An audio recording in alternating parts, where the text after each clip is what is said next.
Próximo item, uma dispensa de licitação referente ao processo administrativo 86292/2018 e do contrato 427/2018, celebrado na Prefeitura de São José dos Campos, a empresa pública urbanizadora municipal Urban, no valor de R$ 146.098.000 para execução de serviços de gestão integrada e gerenciamento de resíduos sólidos. Ministério Público de Contas, nos termos regimentais, o relatório, passo ao voto, senhor presidente. A caracterização da situação de dispensa de licitação, conforme preceitua o artigo 24, inciso 8º da Lei 866 de 93, é, no presente caso, fator determinante para o julgamento da matéria. E nesse passo, entendo que as razões trazidas pela origem, pela contratada, não são suficientes para que justifique a compatibilidade dos preços contratados com os praticados pelo mercado. Relativamente à natureza jurídica, não resta dúvida que a contratada é sociedade de economia mista integrante da administração indireta do município e que foi criada pela Lei Municipal de 1973, portanto, antes da vigência da Lei de Licitações. Portanto, entendo atendida a primeira parte do dispositivo legal. Resta, então, avaliar se o preço contratado está compatível com o praticado no mercado. E, para tanto, a origem fez pesquisa de preços com duas empresas além da contratada. Analisei as informações e documentos encaminhados pela origem, verifiquei que uma das empresas consultadas, a Forte Ferreira Locação de Máquinas e Equipamentos, não possui em seu CNPJ o Código de Atividade Econômica correspondente, dentre outras, à atividade de operação de aterro sanitário. Portanto, a pesquisa de preço para o serviço de operação de aterro, sua compatibilidade com valores praticados, ficaram prejudicadas, comprometendo a economicidade do contrato, sobretudo tendo em vista que o item corresponde a 23% do valor total do ajuste, ou seja, equivalente a R$ 33.075.000. Há um outro aspecto que compromete, senhor presidente, senhor conselheiro, a economicidade do contrato e da compatibilidade dos preços com o mercado. É o que foi apontado de maneira muito precisa pela sempre diligente fiscalização. É relacionado à aglutinação do objeto, fator que, no meu entendimento, impossibilitou a origem de contratar isoladamente serviços mais baratos do que o ajuste hora analisada. A origem defendeu a junção, alegando que, conforme disposto na legislação federal municipal, que trata de matéria, gestão de resíduos sólidos, e deve ocorrer de maneira integrada e, portanto, a prestação conjunta do serviço é a medida necessária. Desta forma, importante destacar, senhor presidente, o conceito de gestão integrada do resíduo sólido constante no artigo 3º, inciso 10 da Lei Federal 12.305, de 2012, que instituiu a Política Nacional de Resíduos Sólidos. É o conjunto de ações voltadas para a busca de soluções para os resíduos sólidos, de forma a considerar a dimensão política, econômica, ambiental, cultural e social, com controle social e sob a premissa de desenvolvimento sustentável. Percebe-se, portanto, como é abrangente o conceito que trata do conjunto de ações que deve considerar dimensões políticas, econômicas, ambientais, culturais e sociais. Ou seja, a legislação eleva a matéria ao nível de gerenciamento de políticas públicas e não da execução dessas políticas públicas. Ou seja, instituir gestão integrada dos resíduos sólidos, a legislação não determinou que a execução das ações pertinentes também devesse ser integrada.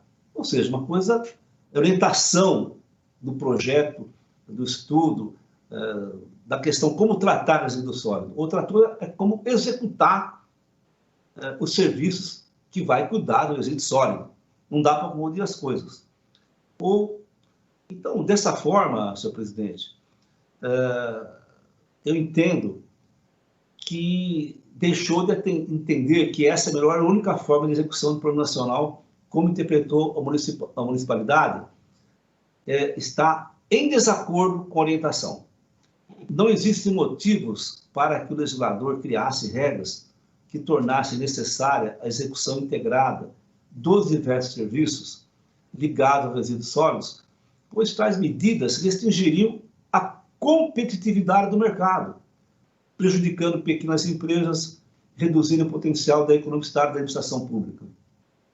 Ainda sobre esse assunto, estou me alongando, porque acho importante isso que norteia muitas administrações da lei federal, corroboram esse entendimento, como o artigo 18, parágrafo 1º, inciso 2, que incentiva a participação de cooperativas e outras formas de situação de catadores na coleta seletiva. E o artigo 36, parágrafo 1º, que prioriza a contratação dessas entidades, para execução de determinadas ações relacionadas ao tratamento de resíduos oriundos do serviço de limpeza urbana e manejo de resíduos sólidos. As práticas de mercado também ratificam esse posicionamento, visto que é comum a contratação isolada de serviços como coleta seletiva e a varrição de vias e logradouros públicos pela administração e outros municípios. Diante disso, considerando a possibilidade de contratação isolada de alguns serviços, verifica-se que analisa o preço de cada item da pesquisa realizada pela administração, que em 3 deles os preços ofertados por outras empresas foram inferiores aos ofertados pela Urban. Entendo que, no caso, houve prejuízo para a economicidade da contratação conjunta de serviços. A contratação separada de serviços de varrição de vias e logradouros públicos, de coleta seletiva e de coleta de resíduo eletroeletrônico com a empresa Fortes Ferreira, traria uma economia de R$ 6.703.613,88 para os cofres daquele município. Ainda que, em comparação com o montante total do contrato, essa economia seja de pouco menos de 5%, não deixa de ser relevante, mesmo para o município de grande porte, como São José dos Campos.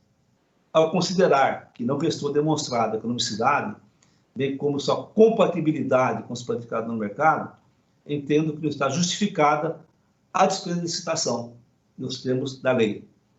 Ainda que, quanto à caracterização da dispensa, a origem alegue que essa Corte de Contas já reconheceu em julgamentos pretéritos a adequação da dispensa em contratos com a Urban, citando como exemplo o TC 00580.989.18.4, no processo que ora analisamos, no processo citado, senhor presidente, o julgamento pela regularidade da licitação do contrato, da dispensa, não se verificou pela existência das falhas aqui que estamos tratando dentre os apontamentos de fiscalização. Ou seja, no presente caso, revelaram-se novos fatos que levam a uma conclusão diversa daquela citada pela origem. Quanto ao fato de ter sido utilizada pela origem como principal fundamento para a contratação, a impossibilidade de interrupção do serviço, pois poderia acarretar risco à saúde pública, entendo não ser relevante para o julgamento presente, tendo em vista que não guarda relação com o tipo de dispensa de licitação previsto no artigo 24, inciso 8º da Lei de Licitações, mas sim com a dispensa de situação emergencial prevista no artigo 24, inciso 4º da mesma lei. Ainda que o fosse, essa Corte de Contas tem entendimento pacífico no sentido de afastar tal fundamento nas contratações emergenciais, entendendo não ser possível caracterizar a emergência apenas pelo argumento da necessidade dos serviços ou pelo prejuízo para o bem público. Fosse assim, não haveria mais licitação no Estado de São Paulo e nem no Brasil. No caso de São Paulo, evidentemente, por conta dessa orientação equivocadamente entendida pela origem. Portanto, senhor presidente, sobre a ausência de orçamento detalhado e planilhas que expressem a composição dos custos que deram origem aos preços praticados, eu sigo o entendimento da excelentíssima senhora conselheira substituta, auditora, doutora Silvia Monteiro, no sentido que cotações de preços com custos unitários desdobrados 17 itens, como presente, se revela em condições de atender o artigo 7º, parágrafo 2º, inciso 2º da Lei 866 de 93.